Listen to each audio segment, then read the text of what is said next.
सामने भी देखिए पुलिस वाले खड़े हैं, कब क्या कर देंगे लोग का कोई भरोसा नहीं है। भले बुरा लगेगा लेकिन हकीकत बात है।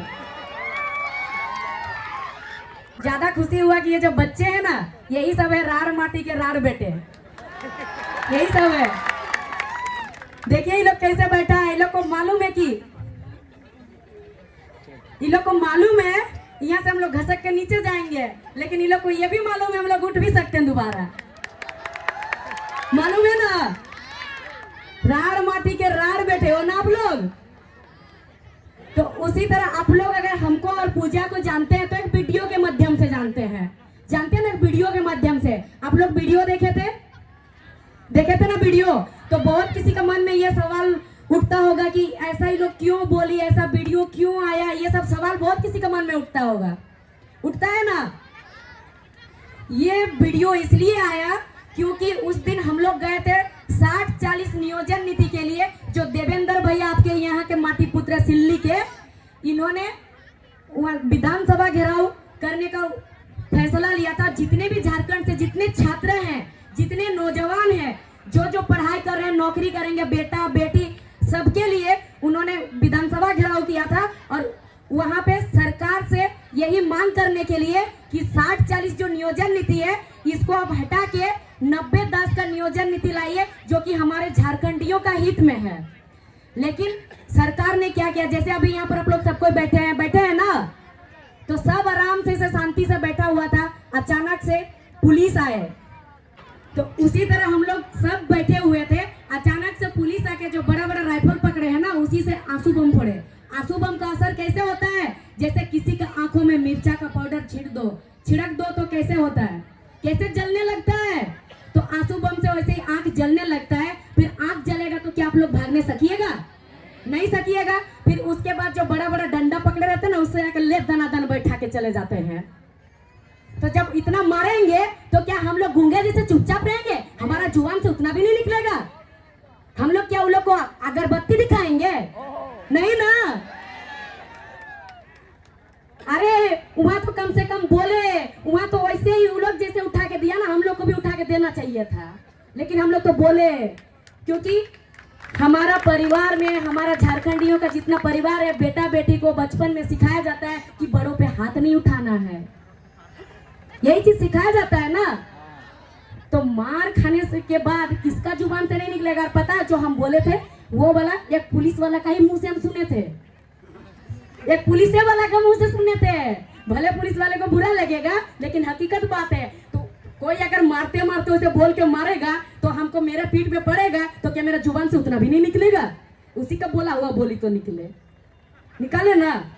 अब समझिए कि 60-40 नियोजन नीति क्या है। इसमें बहुत किसी को ऐसा लगता है कि मेरा बेटा को हम नौकरी नहीं करवाएंगे तो हम कहे लड़ेंगे 60-40 नियोजन नीति में, मेरा क्या जाएगा, यही कहता है ना। लेकिन यहाँ जितना कोई है, लगभग 95-99% लोग किसान वर्ग के है ना, किसान और मजदूर, यही तो है। क्या आप लोग कोई नेता के बेटा बेटी है? ना कोई नेता है, विधायक संसद है क्या आप लोग? नहीं है। तो 60-40 नियोजन नीति एक नौकरी लेकर के हमारे झारखंड में घुसने का वही एक माध्यम है, बाहरियों को घुसाने का। वो लोग 40% में यहाँ घुस रहा हमारा झारखंड, लेकिन आप लोगों को बस दिखावा में लगता है कि 40%। वो लोग 40% नहीं, हमारे 60% में भी वो लोग घुस रहे हैं, क्योंकि हमारे यहाँ तो स्थायी नीति ही नहीं बना हुआ है।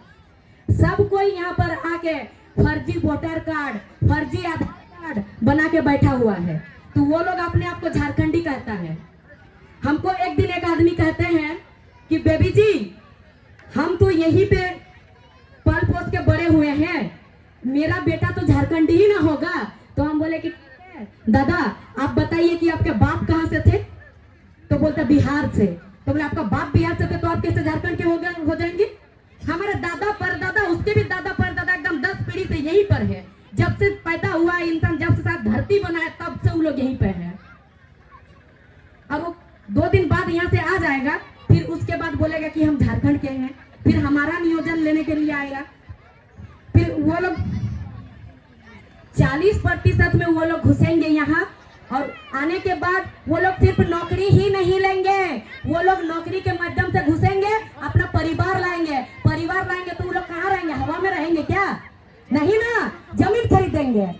तो जमीन भी तो जा रहा है हमारा, तो फिर हम लोग क्यों ना लड़ेंगे 60-40 के लिए, बताइए। और इसके लिए तो जितना भी विधायक है, मंत्री है, किसी का जुबान से चू चा कुछ नहीं निकलता है। अभी हम लोग उधर से आ रहे थे तो देखे यहाँ स्टेडियम के पास में बस खड़ा हुआ था, जो कि स्कूल वाला बस।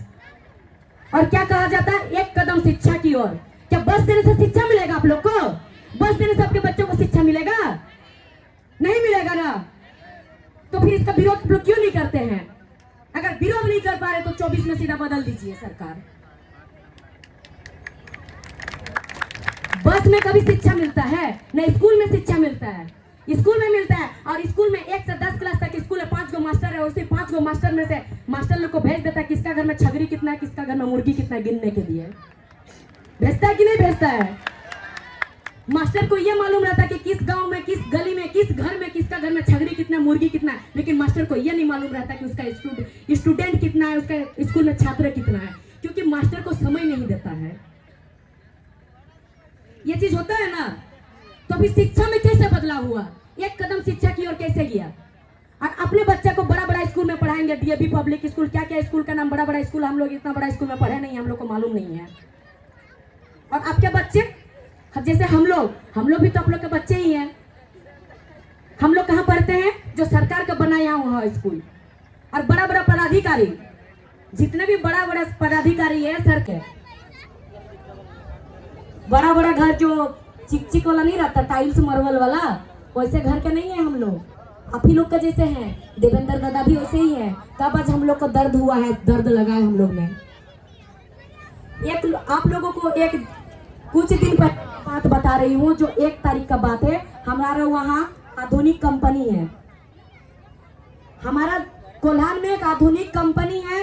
कंपनी में विस्थापितों को नियोजन नहीं मिला है। उसी नियोजन का मांग करने जब हम लोग गए तो वहाँ 144 धारा लगाया गया, और 144 धारा सिर्फ और सिर्फ जेबी केसेस वालों को लगाया गया था। बाकी इतना हाईबार लूट के बाहर जा रहा उसके लिए नहीं था। वो कंपनी आराम से घुस रहे थे। और वहाँ सबसे ज्यादा खराब इस बात का लगा, जब वहाँ हमारे ही कुछ आदिवासी भाई लोग फरसा और टांगी लेके खड़े थे। तो सोचिए उन लोग को लड़ना किससे चाहिए? बाहर वालों से, अपनों से नहीं। जिस दिन आदिवासी और मूलवासी एक हो जाएगा, तब झारखंड को कोई बाप का बेटा नहीं है जो झारखंड को लूट के जाएगा। हमारा झारखंड तभी बचेगा।